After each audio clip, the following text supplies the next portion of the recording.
School of Management Studies, IGNOU presents an audiobook on the course MMPC-001 Management Functions and Organizational Processes for MBA program. Presenting Block 4, Organizational Processes, Unit-10, Organization Structure and Design, Part-1.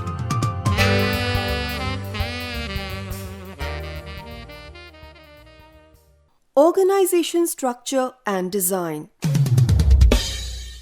After completing this unit, you should be able to understand the basic elements of an organization structure, differentiate between formal and informal organization structures, appreciate the various factors impinging upon the design of an organization structure, familiarize with different types of organizational structures and the advantages and disadvantages of each, as well as develop an understanding of the issues involved in designing a service organization.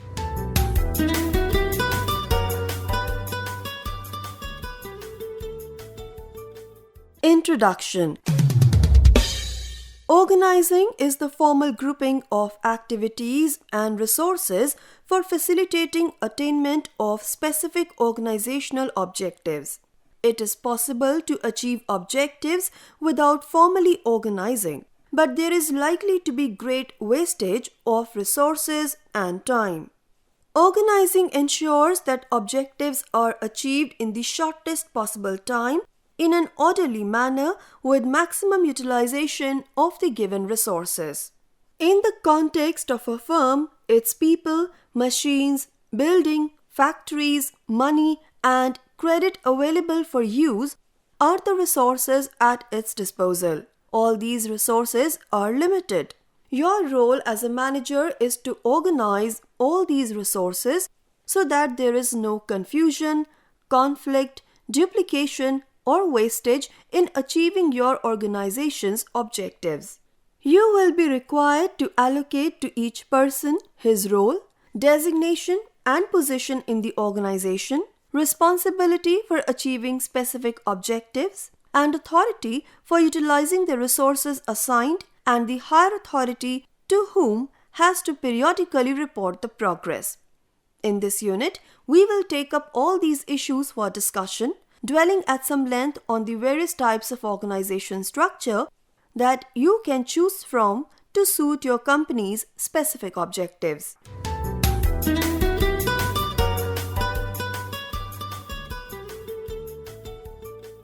Organization structure and chart. Organization structure refers to the formal, established pattern of relationships amongst the various parts of a firm or any organization. The fact that these relationships are formal implies that they are deliberately specified and adopted and do not evolve on their own. Of course, it may sometimes happen that given an unusual situation, new working relationships may evolve and which may later be adopted as representing the formal structure. The second key word in a definition of structure is established.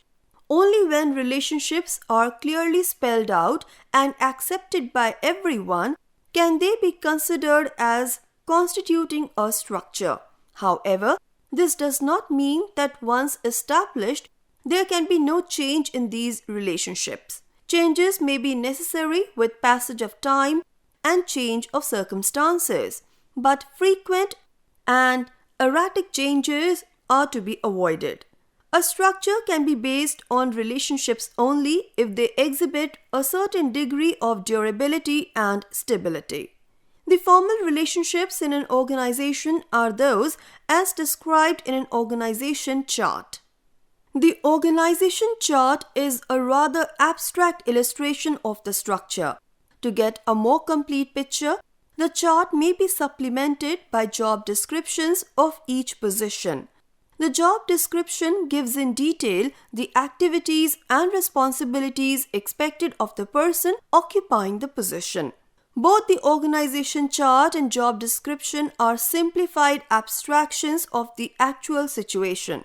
In reality, there are many more positions and relationships than indicated in the organization chart.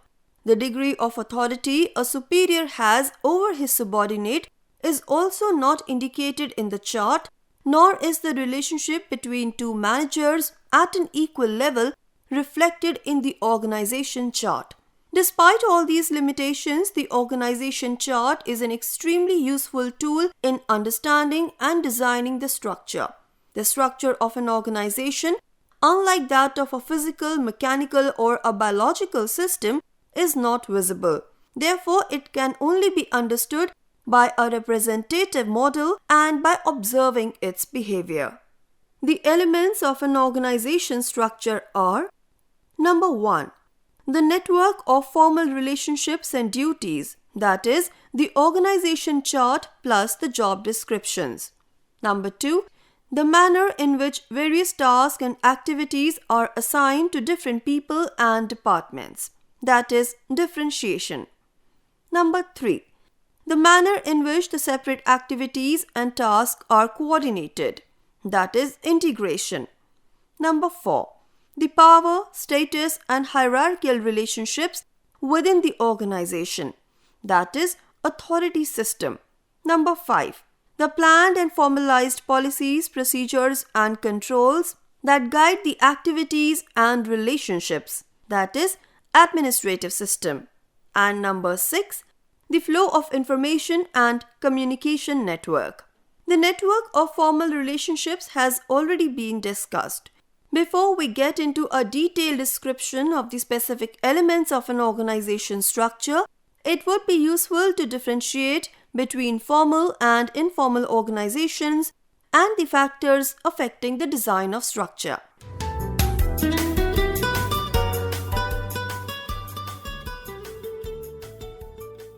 Formal and informal organizations. If you and your colleagues decide to meet every Saturday evening for 1 hour and form a recreation club to play chess and carom, you are meeting in an informal organization. However, when the same group of your colleagues meet to review the last quarter's performance and plan for the next 3 months, it is in the context of a formal organization. Thus, while the informal organization is spontaneous, the formal organization is the result of a deliberate and planned effort to pattern activities and relationships in a specific manner to facilitate achieving the specified objectives. A formal organization is the result of explicit decision-making, deciding how people and activities should be related to one another. However, there is no such decision-making involved in an informal organization, which may simply evolve over time. In the context of a business organization, both the formal and the informal organizations operate together to form the total organization. The formal structure delineates specific departments, activities, people, and their reporting relationships. The informal structure refers to the social groups or friendships which people working together may form. A most important aspect of the informal organization is the informal communication network, or grapevine as it is more commonly known. If you analyze the communication network in your organization, you would realize the amount of information you gather from official circulars, memos, and speeches is rather insignificant compared to what you unofficially learn from your colleagues, your subordinates, and even your peers. The grapevine constitutes an extremely important component of the organizational information system. How often you have been able to avert a crisis much before it actually erupted because the information about the impending crisis was conveyed to you by the grapevine. Besides the grapevine, the other manifestation of the informal organization is the formation of groups which may spontaneously evolve when the formal organization is slow to respond to changing external and internal forces. But sometimes, these informal groups may also work against the formal organization. This may happen when an informal group of workers may force other workers to lay down tools or work to rule or generally pose impediments in the path of progress. Sometimes the norms and work ethics evolved by the informal organization take precedence over the official norms. The head of the market research division of a large multinational company involved in manufacturing and marketing a wide range of consumer products would always spend 3 to 4 hours every Saturday morning in office, even though Saturday was officially a holiday. Observing that the departmental head worked on a holiday, his immediate subordinates also felt obliged to be in office every Saturday. The manager did not expect it from his subordinates, but the latter felt that by doing so, they would be creating a favorable image for themselves in the eyes of their boss, which would help them in their promotion within the formal organization. Similarly, you would find informality evolved values operating within the parameters of the formal organization. These values may relate to dress, employment of women, employment of members of a minority community, etc. In understanding the structure of an organization, you must understand the important role played by the informal organization within the formal organization.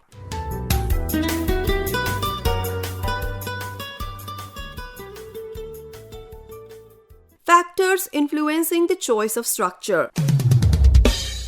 As a manager, it is your job to design a structure that will best suit the specific requirements of your organization. Designing an organization structure is a continuous process. What seems to be the ideal design today may tomorrow prove to be totally ineffective.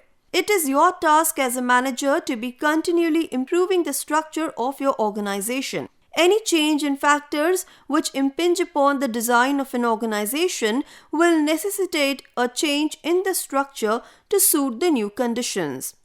Impact of environment. The first factor affecting the design of your organization structure is the environment.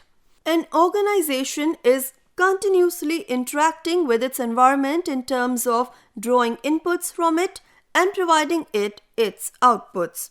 All organizations operate within an environment which comprises economic, social, cultural, political, and legal subsystems.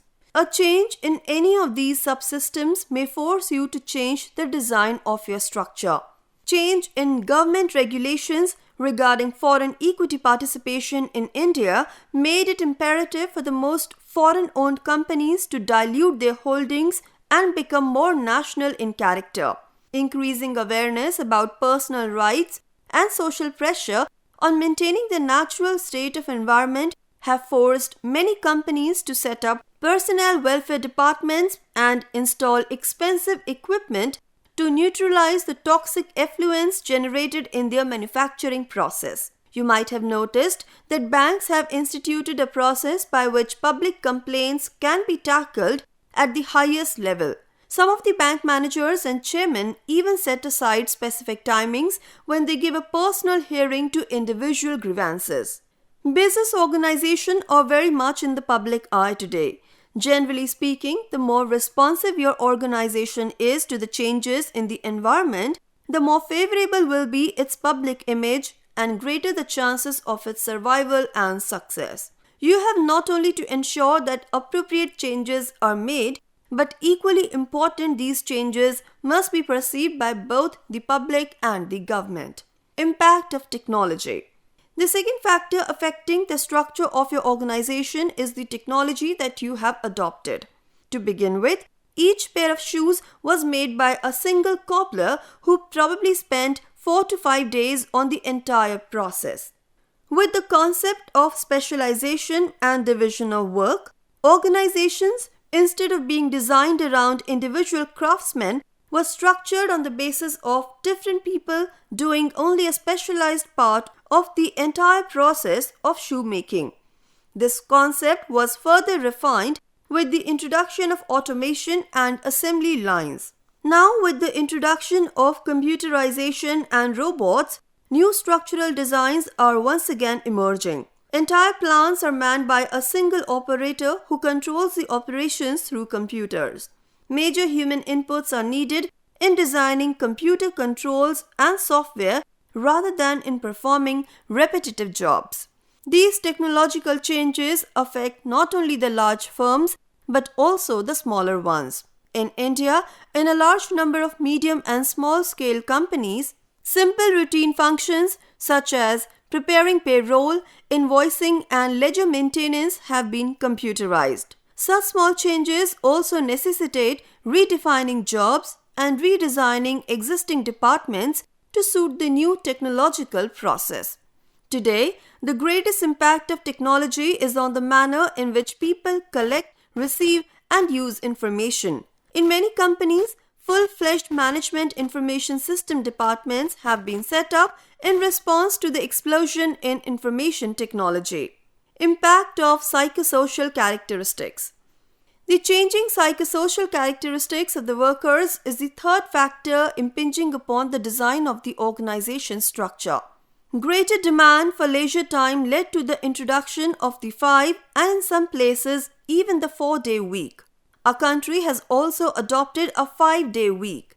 Greater awareness about worker rights and use of more militant means to earn those rights have led to the widespread formation of trade unions in almost every organization. Some companies have had to redesign their structure in order to give a formal recognition to the unions. The 3 factors that we have discussed so far are external to the organization and its management. However, there are some attitudes and values of the management which have a critical bearing on the structure of an organization. Most important of these are the management's attitude towards the issues of decentralization and delegation of authority and the role and function of line and staff personnel. Also affecting the organization structure are the scalar principle and span of control.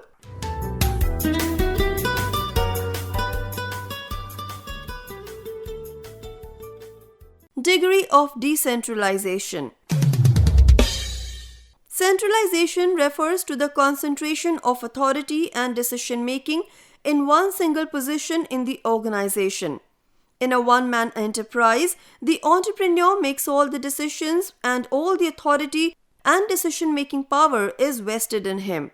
With the expansion of business, it may no longer be possible for one man to control all the operations and may become necessary for him to delegate some responsibility and authority to another person. Delegation implies that you are acting on behalf of your boss by virtue of the power which has been given to you. The greater the delegation of power, the greater is the extent of decentralization in the organization. You will find that some companies, even though physically very large, have highly centralized structures. All decisions are taken by the top management, with the middle and operating level managers having little or no say in running the show. On the other hand, you may find that even in a relatively small organization, there is greater delegation of power and the structure is very decentralized. The degree of decentralization in an organization is partly a manifestation of the top management's attitude.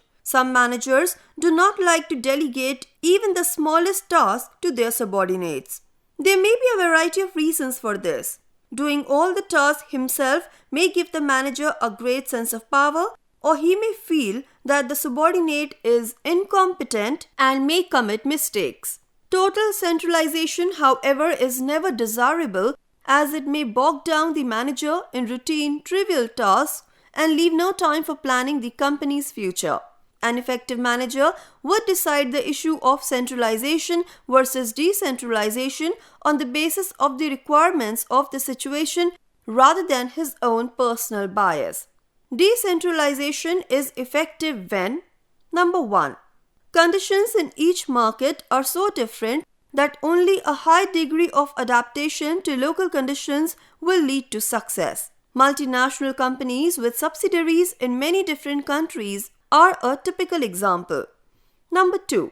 Success depends on the quick response to the information and conditions generated at the local level.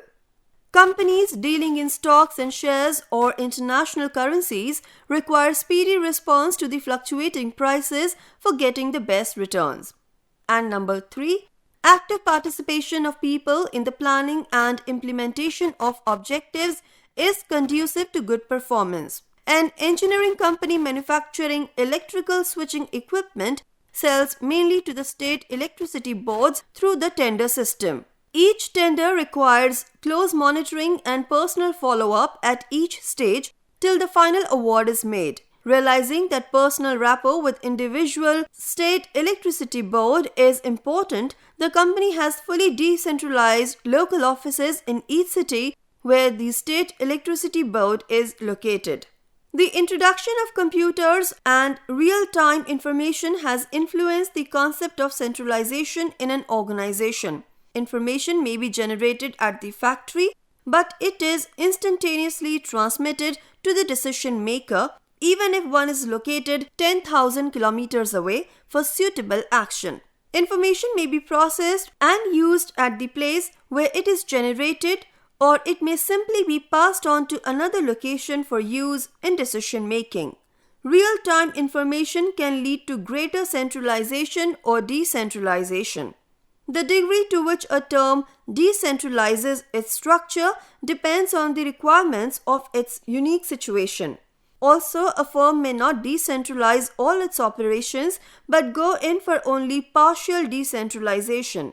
Functions which facilitate local adaptation, quick decision-making in response to local changes, and strengthen worker participation should certainly be decentralized. On the other hand, functions involving economics of scale, utilization of specialized knowledge, and involving huge sums of money may remain centralized. Finally, the degree of decentralization also depends on the availability of competent and reliable people to head the independent operations.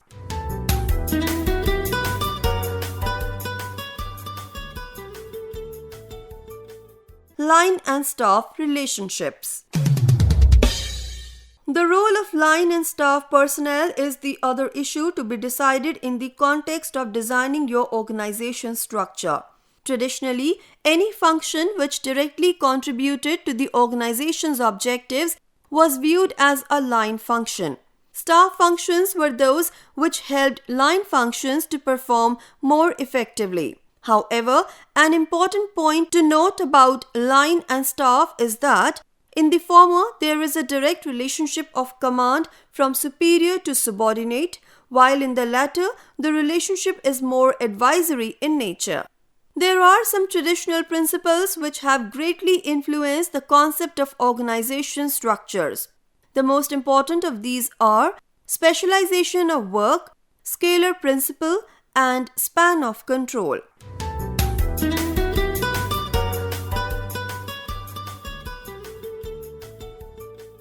Specialization of work.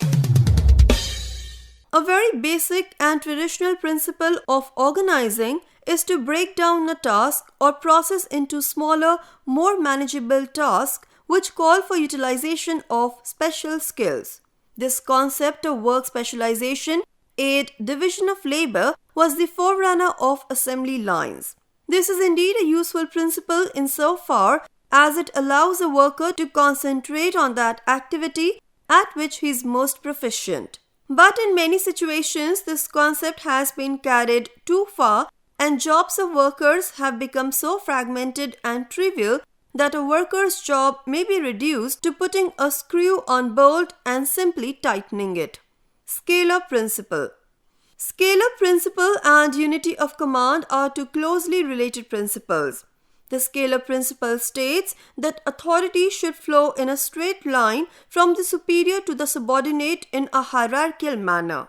The principle of unity of command states that ideally each subordinate should have only one superior. These two principles establish the basic hierarchical nature of an organization.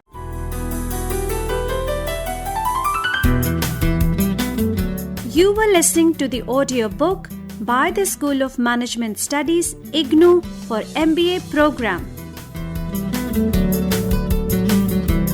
Course code MMPC-001, Management Functions and Organizational Processes. Course Coordinator, Professor Srilata, School of Management Studies, IGNOU. Voice over by Harpreet Kaur. Edited by Tarannum Jahan. Program assisted by Jagbandhu Jana. Program produced by Manoj Kumar Singh. This program was brought to you by Electronic Media Production Center of Indira Gandhi National Open University.